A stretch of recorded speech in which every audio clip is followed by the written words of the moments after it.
포비아, 낙인은 왜 청년을 병원 밖에 머물게 하는가를 주제로 연구를 진행하였습니다. 경희대학교 심예담 장혜린 학우와 함께 준비하였고 저희는 발표를 맡은 김효주 전 지원입니다. 귀중한 상을 주신 코스다에 감사드리며 지금부터 발표 시작하도록 하겠습니다. 최근 조사에 따르면 국민 2명 중 1명은 일상에서 우울감을 경험하지만 대다수는 이를 혼자 참고 견딘다고 합니다. 또한 한국의 정신보건 서비스 이용률은 15.3%로 OECD 최하위권에 위치하고 있습니다. 최초 서비스 이용까지 기간은 평균 84주로 52주인 미국, 30주인 영국에 비해 현저히 길게 나타나는데요. 이러한 수치들은 우리 사회 정신건강에 적신호가 켜졌음을 보여줍니다. 정신보건 서비스 이용의 높은 장벽 중 하나는 언론의 정신질환 보도 방식입니다. 이는 지난 2월 10일 일어난 하늘이 사건을 통해서 확인할 수 있는데요. 우울증이 범행의 직접적인 원인인 것처럼 프레이밍된 보도들은 정신질환과 강력범죄 간 허위관계를 부각해 정신질환에 대한 낙인을 강화하는 결과를 낳았습니다. 보건복지부의 조사에 따르면 정신질환에 대한 국민적 이해도는 높아지고 있지만 부정적 인식 개선은 더디다고 합니다. 이는 정신질환에 대한 이해도와 사회적 수용 사이 괴리가 존재한다는 것을 보여주는데요. 저희는 이 원인을 정신질환에 대한 낙인으로 보고 낙인이 청년들의 정신보건 서비스 이용 기피에 미치는 영향을 심층적으로 분석하고자 다음에 3가지 연구 질문을 도출하였습니다. 첫째, 왜 청년들은 정신질환을 인식하면서도 치료를 회피하는가? 둘째, 정신질환에 대한 이해도와 인식 사이 괴리의 원인은 무엇이며 이러한 괴리는 정신보건 서비스 이용률에 어떤 영향을 미치는가?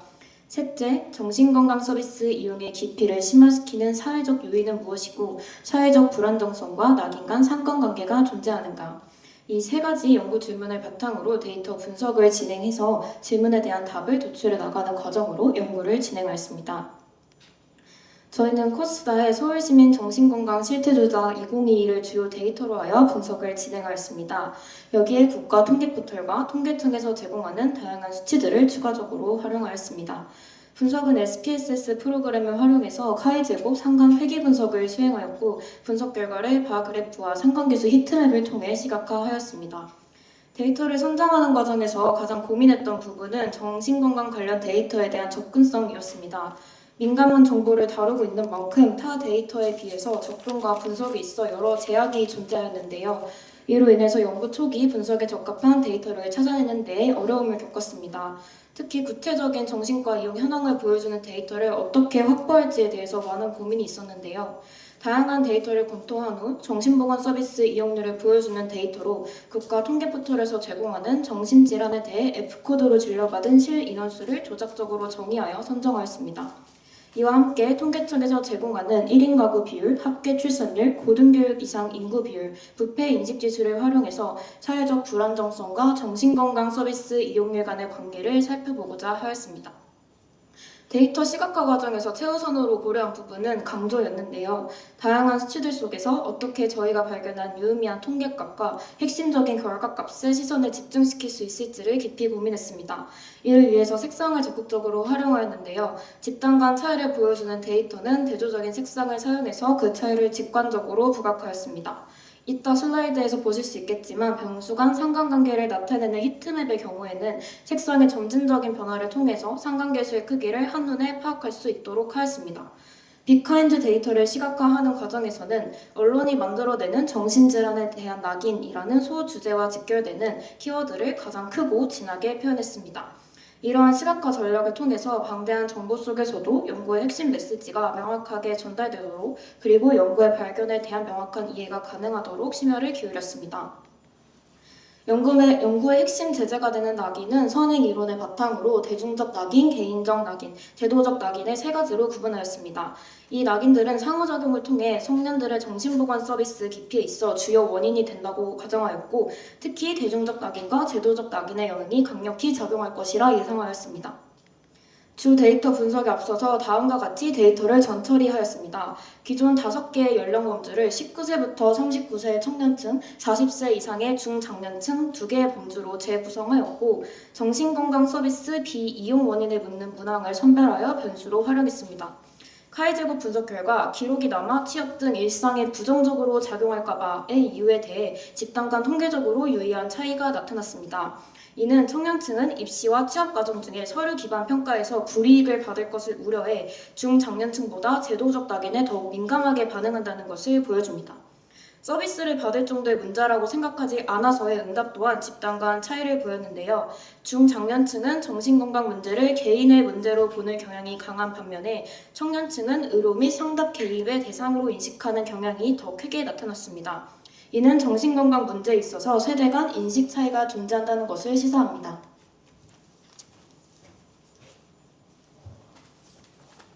네, 이어서 발표 진행하겠습니다. 다음으로는 정신질환 보도 프레임이 가이드라인 도입 이후 어떻게 변화했는가를 분석해봤습니다. 저희는 뉴스 빅데이터 플랫폼인 빅카인즈 기사 1000건을 도입 전과 후로 나누어 정신병 키워드의 연관원을 비교 분석했고, 함께 실증 연구를 참고해 가이드라인 원칙별 준수율을 통계적으로 검토했습니다. 연관어 분석 결과 두 시기 모두 심신미약, 피고인 등 법적 중심 키워드가 반복적으로 등장했는데요. 반대로 회복, 상담, 치료와 같은 회복 중심 키워드는 여전히 부재했습니다. 이는 보도 형식은 일부 개선됐을지 몰라도 실제 프레임 구조는 여전히 범죄 중심에 머물러 있음을 보여줍니다. 실증 연구에서도 비슷한 결과가 확인되었습니다. 범죄 인과관계 자제 준수율은 56.6%에서 71.4%로 개선되었지만 회복 정보 및 도움 격려 제공은 여전히 0%에 머물렀습니다. 또한 용어 사용, 관계자 의견 반영 등 다른 원칙들도 유의미한 변화가 없었습니다. 종합하자면 정량적 데이터와 정성적 해석 모두 언론의 실질적인 변화는 제한적이었음을 보여줍니다. 특히 청년층이 민감하게 반응하는 범죄와 자극적인 프레임은 여전히 반복되고 있으며, 이는 사회적 불안정성이 높은 시기에 더욱 강하게 작동해 결국 정신질환을 낫지 않는 병이라는 메시지로 고착화시키고 있는 것입니다. 사회적 불안정성과 정신건강 서비스 이용률 간의 관계를 분석하기 위해 코시스에서 제공하는 정신질환에 대해 F코드로 진료받은 실인원수와 통계청에서 제시하는 1인 가구 비율, 합계 출산율, 고등교육 이상 인구 비율, 부패 인식 지수를 활용하였습니다. 피어슨 상관계수 분석 결과 정신건강 서비스 이용률과 사회적 불안정성을 나타내는 1인 가구 비율, 부패 인식 지수는 정적 상관관계를, 합계 출산율 간에는 부적 상관관계를 보였습니다. 이러한 결과는 사회적 불안도가 높아질수록 정신건강 서비스 이용률이 증가함을 보여줍니다. 상관계수 분석 결과 사회적 안정과 통합 여부가 정신건강 서비스 이용에 유의미한 영향을 미친다는 점을 확인할 수 있었습니다. 즉, 서비스 이용률은 사회적 불안도의 투영이라고 할 수 있습니다. 특히 1인 가구 비율과 이용률 간의 정적 상관관계는 최근 늘어나고 있는 청년 1인 가구가 서비스 이용에 영향을 주었음을 짐작할 수 있게 합니다. 또한 1인 가구 증가와 출산율 감소는 사회적 불안이 확대되고 있음을 보여주며, 이에 따라 이용률도 함께 증가될 수 있음을 보여줍니다. 그러나 이런 불안과 고립 속에서도 청년들은 여전히 정신과 방문을 꺼려합니다. 저희는 그 이유를 대중적 낙인과 제도적 낙인의 결합 효과로 보았습니다. 대중적 낙인은 언론 보도를 통한 부정적 프레이밍으로 증폭되고, 제도적 낙인은 기록의 불이익이라는 구체적 경로로 청년들의 발걸음을 막습니다. 사회적 불안정성은 이 결합 효과를 극대화시키는 요소로 작동하고 있습니다. 결국 청년들의 높아진 이해도에도 불구하고 이용 거부감이 줄지 않는 괴리는 단순한 정보 부족 때문만이 아니라 낙인의 체계에서 비롯된 것임을 알 수 있습니다. 저희는 연구 질문에 대한 해결 방안을 3가지로 정리해봤습니다. 첫째, 의료 시스템을 개선해 진단명 노출을 최소화하고 기록을 분리하여 사회 참여 제약을 막아야 합니다. 둘째, 학교와 직장에 정신건강 교육을 도입해 회복 가능성과 보편성을 알리는 노력이 필요합니다. 셋째, 언론 보도 가이드라인을 행정지침 수준으로 강화해 회복 정보와 도움 경로가 포함되도록 해야 합니다. 그러나 제도적 장치만으로는 충분하지 않습니다. 저희가 진행했던 앞선 분석에서 보았듯 청년들은 사회적 불안 속에서 우울, 불안, 스트레스와 같은 문제를 점점 더 경험하고 있지만 여전히 정신과를 찾는 데에는 두려움을 가지고 있습니다. 단순히 정보 부족뿐만이 아니라 정신과에 가면은 낙인이 찍힐 수도 있다는 사회적 인식이 강력하게 작동되기 때문입니다.